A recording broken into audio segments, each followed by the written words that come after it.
اب مسلسل 60 آیات، آیت نمبر 121 سے لے کر 180 تک مسلسل 6 رکوع، 60 آیات وہ غزوہ احد سے متعلق ہے۔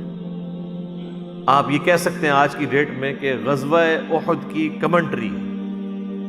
اگرچہ یہ آیات غزوہ احد کے بعد نازل ہوئی ہیں، لیکن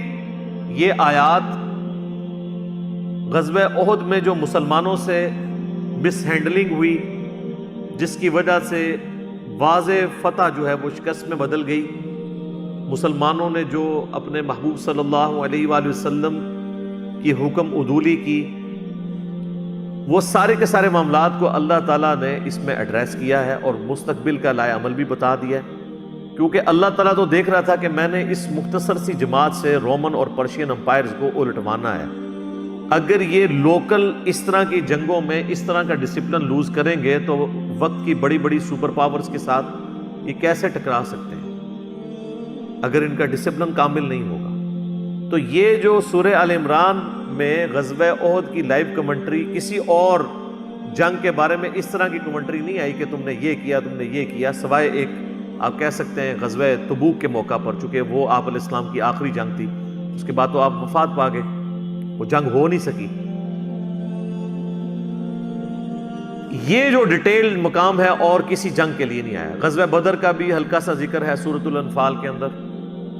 غزوہ حنین کا سورہ توبہ کے اندر، انفال کے اندر تھوڑا بہت ذکر ہے،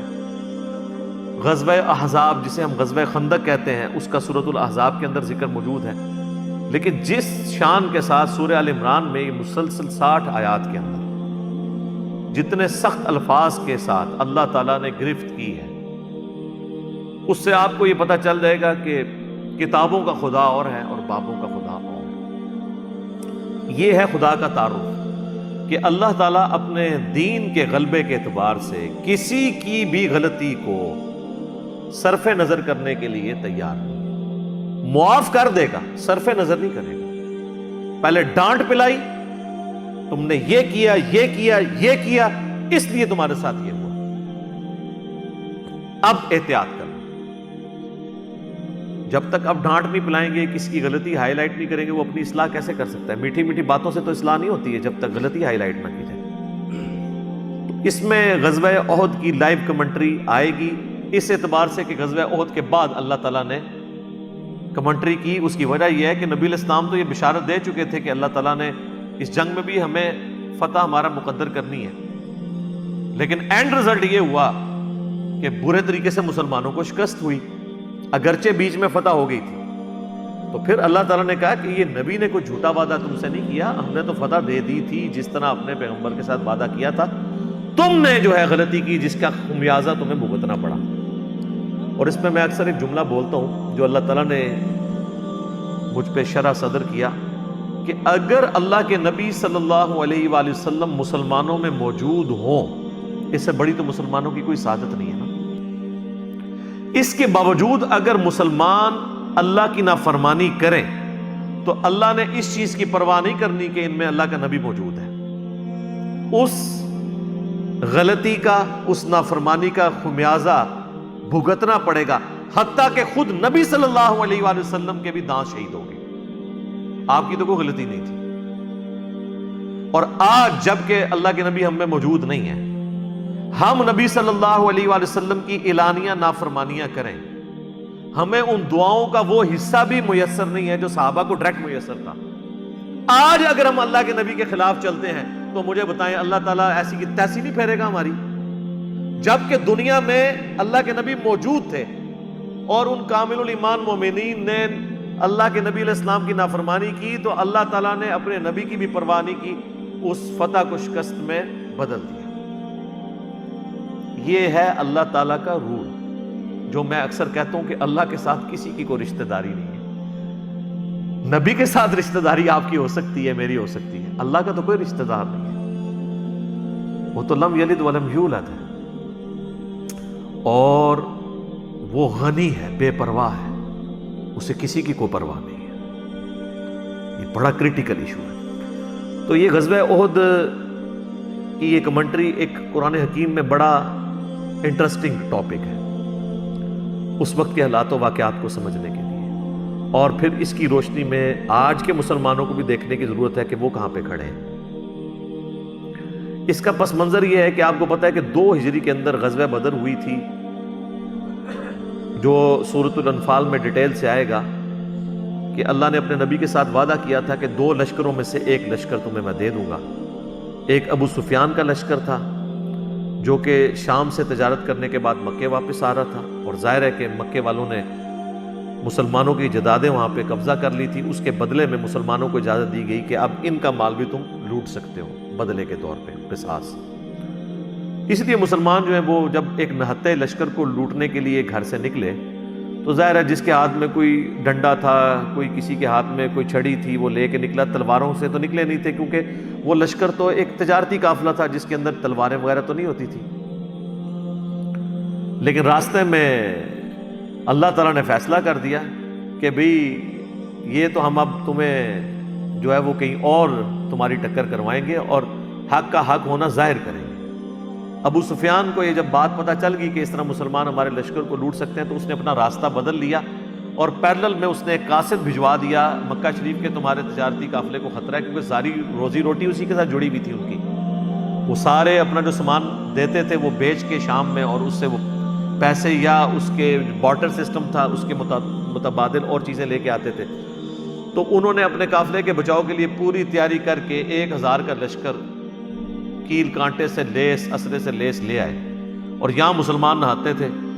اب مسلمانوں کے سامنے آفر تھی، قرآن نے کہا کہ تمہارا تو دل تھا کہ تم تجارتی قافلے کو لوٹتے، لیکن اللہ تعالیٰ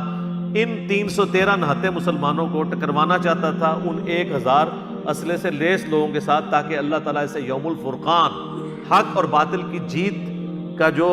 فرق ہے، جو حق اور باطل کا فیصلہ کر دے کہ حق جو ہے وہ اس کی جیت ہے اور باطل کی شکست ہے۔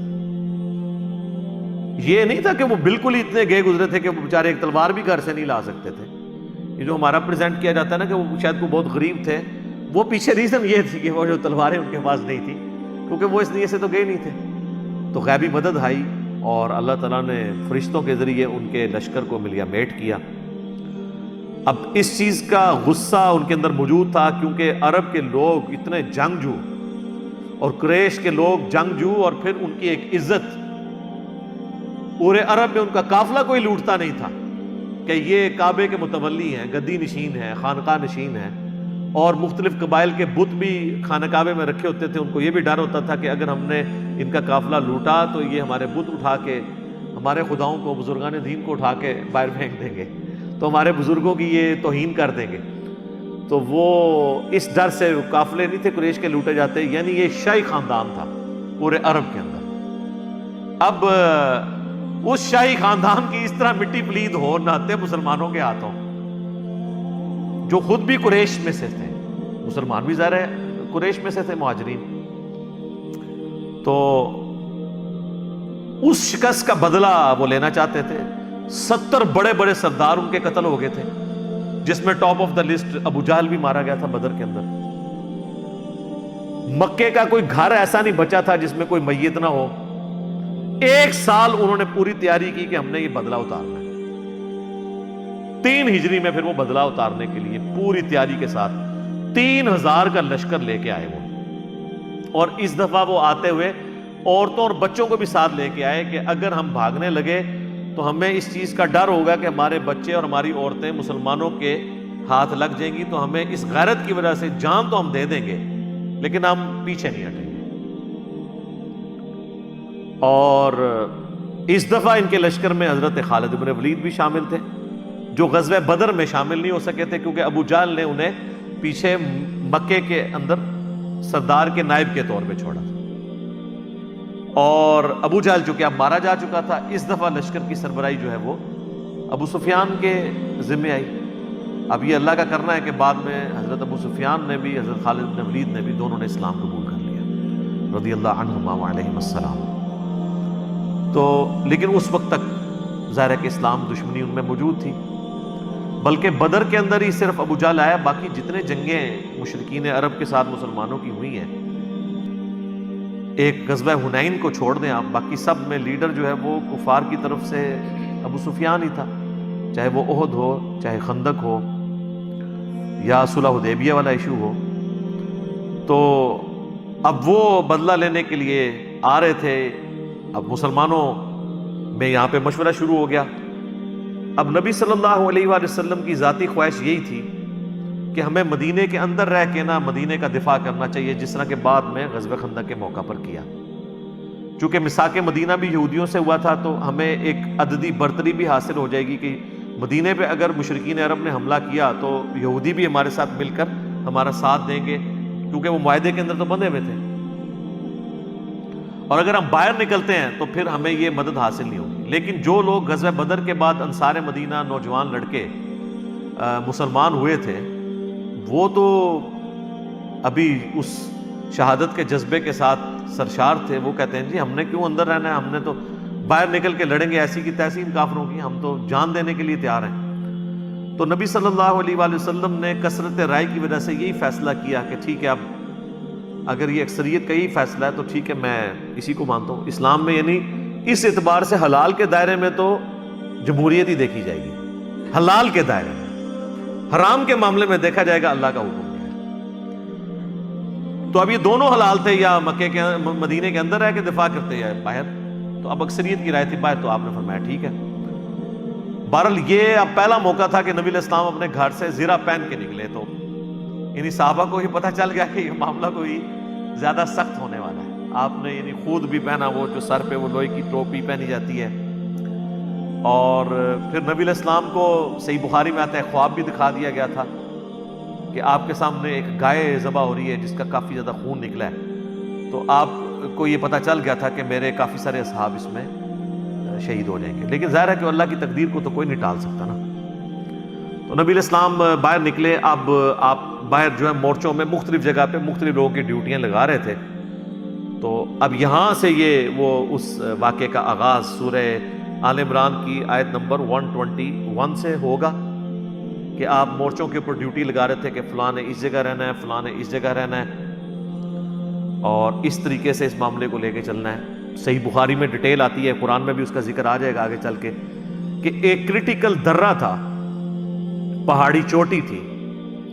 جس کے اوپر آپ نے 50 تیر انداز جو ہے نا وہ مقرر کر دیے، جن کے سردار تھے عبداللہ بن جبیر رضی اللہ تعالیٰ عنہ۔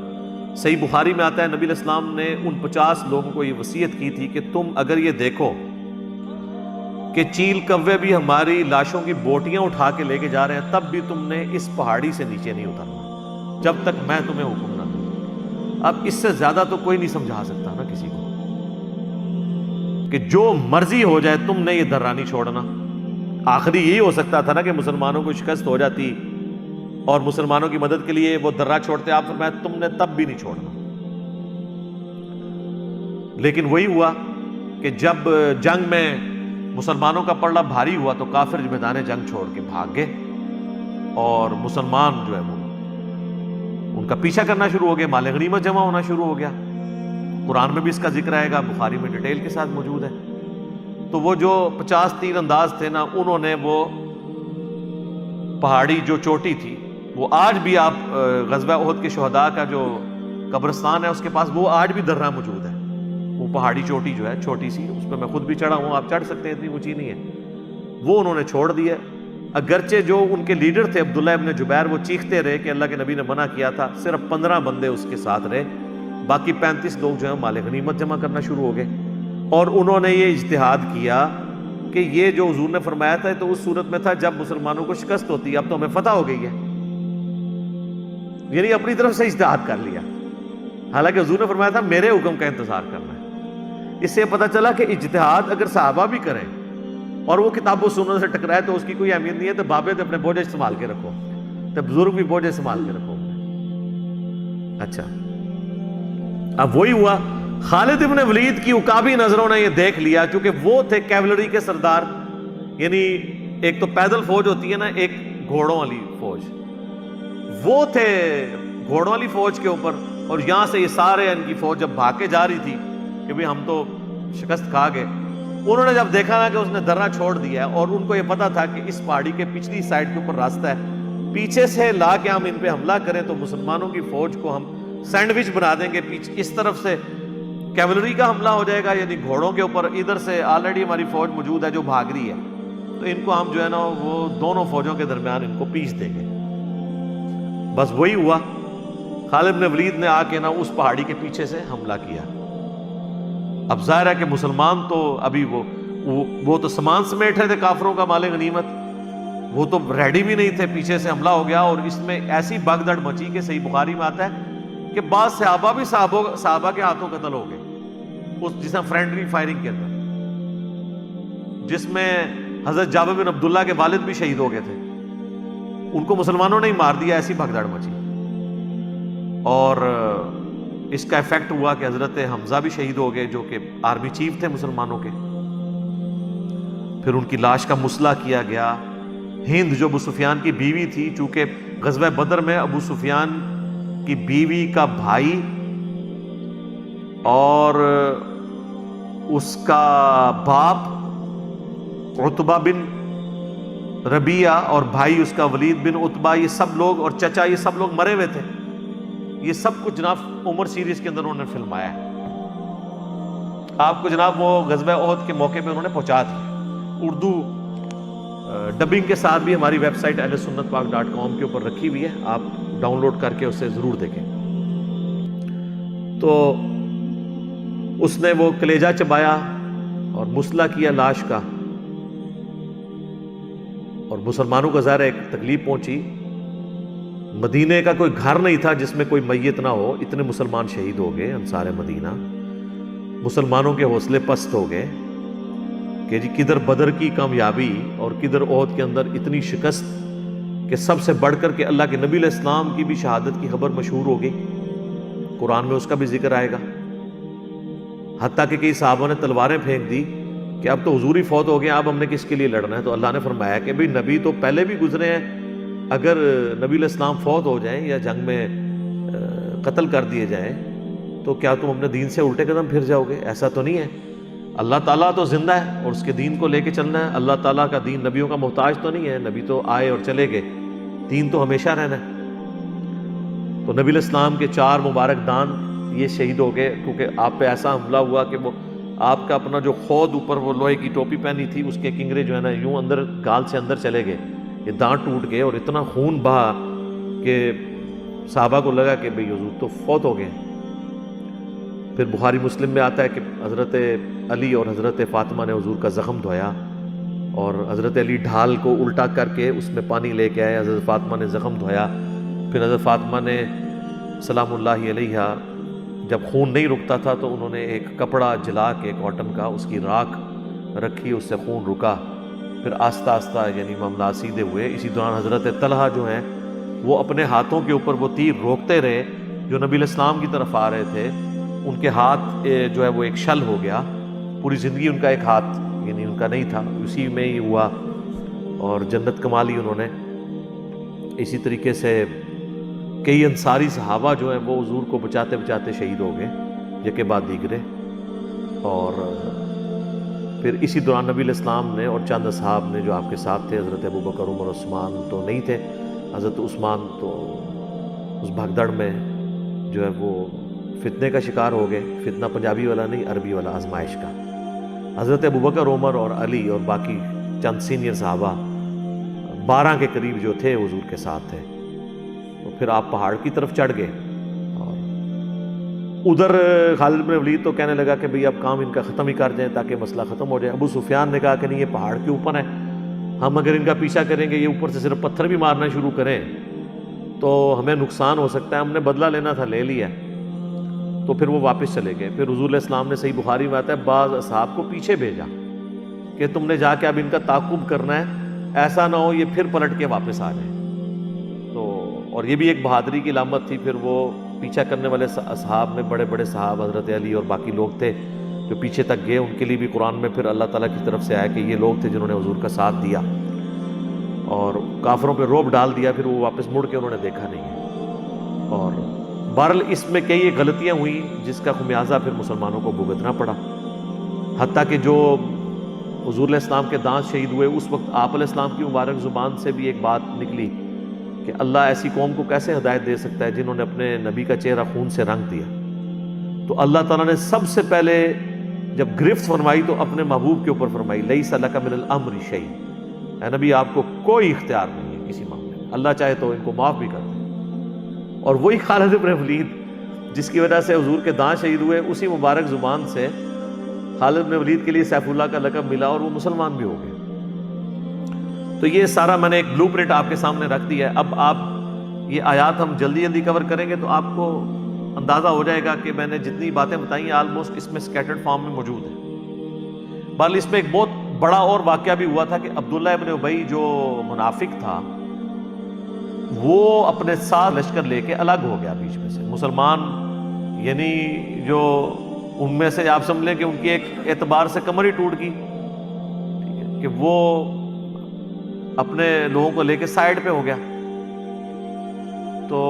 ان کا ذکر بھی اللہ تعالیٰ نے اشارتاً اس میں کیا ہے، ان منافقین کا جنہوں نے مسلمانوں کی جمعیت کو نقصان پہنچانے کی کوشش کی۔ بہرحال اللہ تعالیٰ نے مسلمانوں کو اوورآل ایک فتح دی اور اس اعتبار سے کہ اپنا وعدہ پورا کیا، لیکن بعد میں اپنی غلطی کی وجہ سے ان کو ایک آزمائش سے بھی گزرنا پڑا۔ تو یہ بڑا ضروری تھا کہ اللہ تعالیٰ اس کے اوپر مسلمانوں کی دل جوئی بھی کرتا، غلطی کو ہائی لائٹ کرتا، لیکن ظاہر ہے کہ تمام دل دکھے ہوئے تھے، اور ظاہر ہے کہ جن لوگوں نے بدر کی فتح دیکھی تھی، احد کی شکست سے کئی لوگوں کے ایمان بھی متزلزل ہو گئے ہوں گے۔ تو اس اعتبار سے ضروری تھا کہ اللہ تعالیٰ ان ساری چیزوں کو ایڈریس کرتا۔ تو عبداللہ بن ابی کا وہ جو 300 کا لشکر لے کے لادہ ہوا تھا، اس کا ذکر بھی اس کے اندر موجود ہے۔ پیچھے پھر 700 کے قریب مسلمان رہ گئے۔